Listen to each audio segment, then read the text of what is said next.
Pakinggan mo ang aking istorya, sigurado na maaawa ka. Tungkol ito sa aking alaga na hindi na makatayo. Lagi mo kasi siyang nilalaro, kahit pagod na ang alaga ko. Gustong gusto mo ang amoy nito, haplos lagi ang ulo nito. Ang aking alagang aso, pag ito'y pinapakain mo, umaayaw ito, nandidiri sa tilapia mo, nasusuka di na makatayo. Ipinahawak ko sa mga kaibigan, napapawaw silang lahat, lalo na ang mga kababaihan, pati bading umawag na rin. Ang aking alagang aso, dala-dala ko ito lagi, kahit saan man ako magpunta, naglalaway ang makakita. Ang aking alagang aso, ito'y hindi na makatayo, dahil lagi itong nasasakal, nasusuka na ito.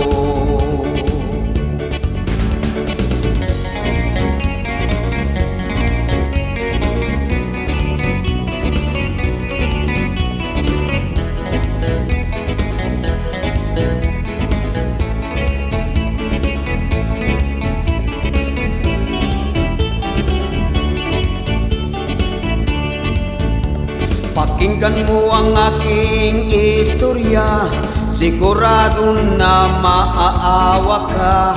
Tungkol ito sa aking alaga na hindi na makatayo.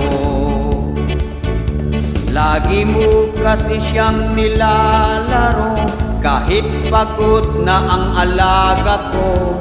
Gustong gusto mo ang amoy nito, haplos lagi ang ulo nito.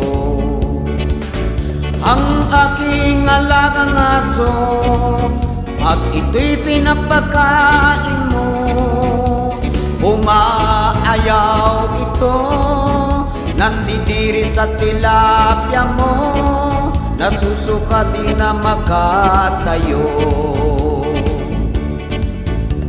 Ipinahawak ko sa mga kaibigan, napapawaw silang lahat, lalo na ang mga kababaihan, pati bading humawag na rin. Ang aking alagang aso, pag ito'y pinapakain mo, umaayaw nagrereklamo, nandidiri sa tilapia mo. Ang aking alagang aso, ito'y hindi na makatayo, dahil lagi itong nasasakal, sumusuka na ito. Ang alaga kong aso,